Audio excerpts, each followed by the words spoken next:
अस्सलाम वालेकुम बच्चों, आज हम लोग पढ़ेंगे सबक नंबर 8 बतख मियाँ।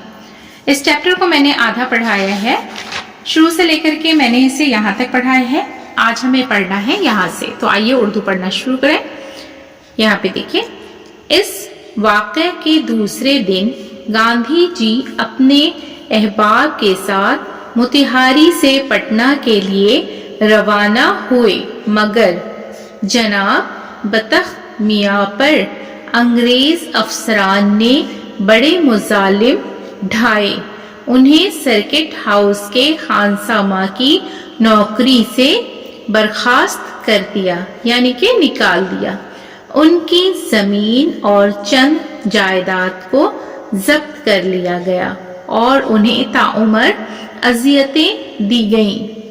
हिंदुस्तान की आज़ादी के बाद भी जनाब बतख मियाँ ने इस वाक़े का जिक्र किसी दूसरों से नहीं किया और अपने सीने में उन मुजालिम को दबाए रखा।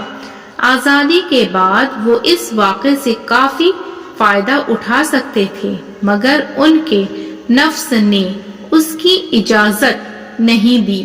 गांधी जी को हयात बख्श बनाने का राज तो शायद जनाब बतख मियाँ के इंतकाल के बाद कब्र में ही दफन हो जाता, अगर उसका इंकशाफ मोतिहारी के जलसा आम 1950 में हमारे देश रतन डॉक्टर राजेंद्र प्रसाद ने नहीं किया होता। वाक़े यूं है कि आज़ादी वतन हासिल होने और पहले सदर जमहूरिया हिंद के आला ओहदा संभालने के बाद 1950 में चंपारण के मोतिहारी रेलवे स्टेशन पर ही डॉक्टर राजेंद्र प्रसाद के इस्तकबालिया जलसे का एहतमाम किया गया था। उन्हें देखने और उनकी बातों को सुनने के लिए मोतिहारी जिला के मुअज़्ज़ज़ शहरियों की भीड़ उमड़ पड़ी थी। मजलिस इस्तकबालिया की इब्तिदा यानी कि शुरुआत में रेल की पटरियों से गुजरते हुए एक कम कद के इंसान, सानोला रंग, जिस्म गठीला, गोल चेहरा, घुटने तक मोटिया खदर की धोती और गंजी पहने एक शख्स आकर खड़े हुए और कौमी रहनुमाओं की बातों को सुनने में महू हो गए। राजेंद्र बाबू की मर्द शनास नजरों ने उस शख्स को पहचान लिया और अपने हाथों से इशारा करते हुए अपने करीब आने की ख्वाहिश जाहिर की। वो शख्स भी हैरत ज़दा रहा और फिर राजेंद्र बाबू की नशिस्तगाह तक पहुंच गया।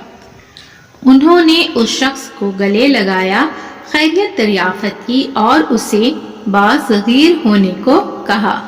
जलसागाह के अफराद हैरत में थे कि आखिर उस शख्स में कौन सी खूबी है कि सदर जमहूरिया हिंद डॉक्टर राजेंद्र प्रसाद इतनी शफकत व इज्जत के साथ पेश आ रहे हैं।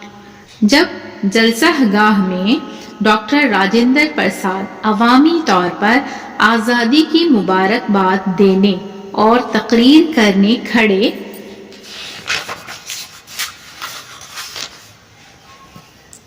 हुए तो उस शख्स का तारुफ अपने मखसूस लहजे में यूं कहा कि ये वही हमारे पुराने साथी और मुल्क व कौम की वफादार शख्स हैं, जिन्हें हम सभी जनाब बतख मियाँ के नाम से जानते हैं।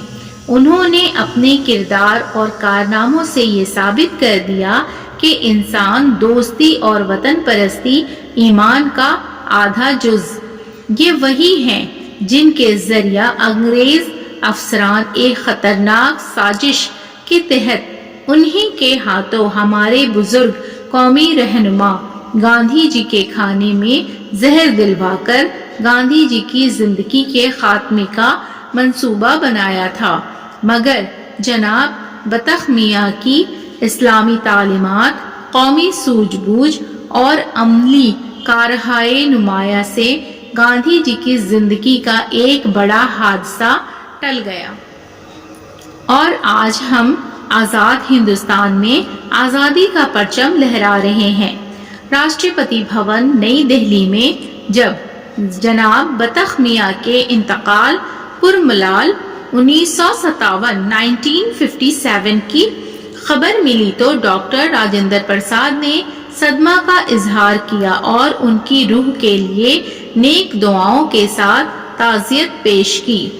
انہوں نے جناب بطخ میاں کے بچوں کو 3 دسمبر 1958 50 اور 8 ہے 58 3 دسمبر 1958 کو راشٹرپتی بھون بلایا، ان سے ہمدردی اور شفقت کے ساتھ اپنے ہمراہ ٹھہرایا، ان لوگوں کے ساتھ تصویریں کھنچوائی اور تحفہ تحائف کے ساتھ انہیں موتیہاری کے لیے روانہ کیا۔ آخر میں یہ کہا جائے کہ اگر بطخ میاں جیسے وطن پرست دوست نہیں ہوتے تو ہندوستان کی تاریخ آج کچھ اور ہوتی۔ دیکھیے بچوں، آج کی کلاس میں میں نے اردو پڑھنے کا طریقہ بتایا ہے۔ یہ سبق 8 ہے، بطخ میاں۔ اس چیپٹر کو میں نے پڑھایا ہے یہاں سے لے کر کے میں نے یہاں پڑھایا ہے، اس کا لنک میں ڈسکرپشن میں دوں گی۔ آج میں نے یہاں سے پڑھنا سکھایا ہے، اردو پڑھنے کا طریقہ میں نے بتایا ہے، جو ہارڈ ورڈ ہے اسے میں نے بتایا ہے۔ امید ہے کہ آپ کو میری ویڈیو پسند آئی ہوگی۔ ویڈیو اگر پسند آتی ہے تو ویڈیو کو لائک ضرور کریں، چینل پر اگر نئے ہیں تو چینل کو سبسکرائب کریں، بیل آئیکن پریس کر لیں تاکہ میری آنے والی سبھی ویڈیو کا نوٹیفیکیشن آپ تک پہنچ سکے۔ پھر ملاقات ہوگی اگلی ویڈیو میں۔ اللہ حافظ۔